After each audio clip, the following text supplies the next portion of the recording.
படிக்கணும்னு நினச்சாங்க. அவங்க படிக்கணும்னு நினச்ச அந்த மோட்டிவ் வச்சுட்டு நிறைய பேருக்கு ஸ்கூல் காலேஜஸ் சீட் வாங்கி கொடுக்க ஆரம்பிச்சாங்க. ஸ்கூலில் காலேஜஸ்லாம் நிறைய பேருக்கு மார்க் கம்மியாக இருக்கும், இல்லைன்னா வேறு ஏதாவது ப்ராப்ளம்னால கிடைக்காது, வேறு ட்ரான்ஸ்ஃபரில் வருவாங்க.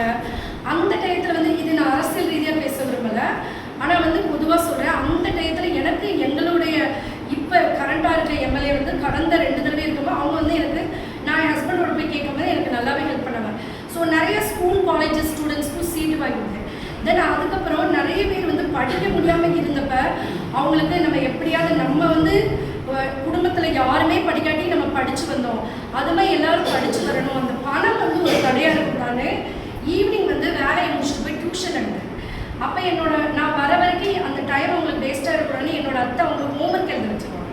ஸோ அதுக்கடுத்து வந்து நான் டியூஷன் ஃப்ரீயாக தான் எடுத்தேன், யாருக்கிட்டையும் அமௌண்ட் வாங்கலை.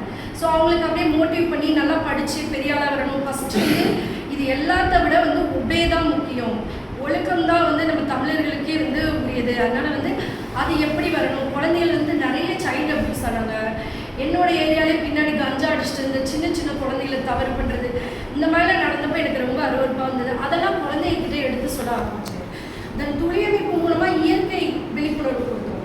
ஸ்கூலுக்கு போய் எப்படி தண்ணியெல்லாம் வேஸ்ட் ஆகக்கூடாது, தென் டைமிங்க்கு பெல் அடித்தா அந்த டைமிங்கில் தண்ணி குடிக்கணும், அவங்களோட ஹெல்த்தையும் பார்த்துக்கணும், அந்த மாதிரிலாம் எடுத்து சொல்ல ஆரம்பித்தேன்.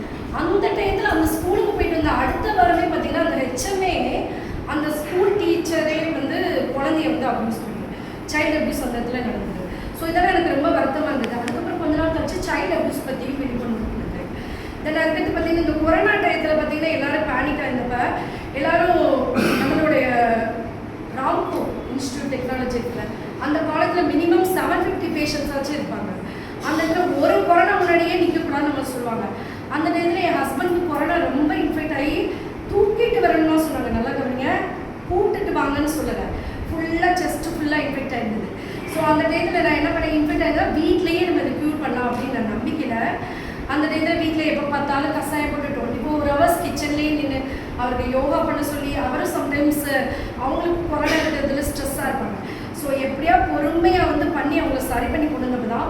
ஸோ இது கொரோனா வந்து ரொம்ப ஈஸியாக வேறு ஒரு ஃபீவர் மாதிரி தான், அதையும் நம்ம க்யூர் பண்ணிடலாம் அப்படிங்கிறதுக்காக நான் ஸ்டெப் எடுத்து என் ஹஸ்பண்ட் கிட்ட கேட்டேன். ஓகே, என்னைய க்யூர் பண்ண மாதிரி நிறைய பேர் ஃபோனில் கேட்க ஆரம்பித்தாங்க.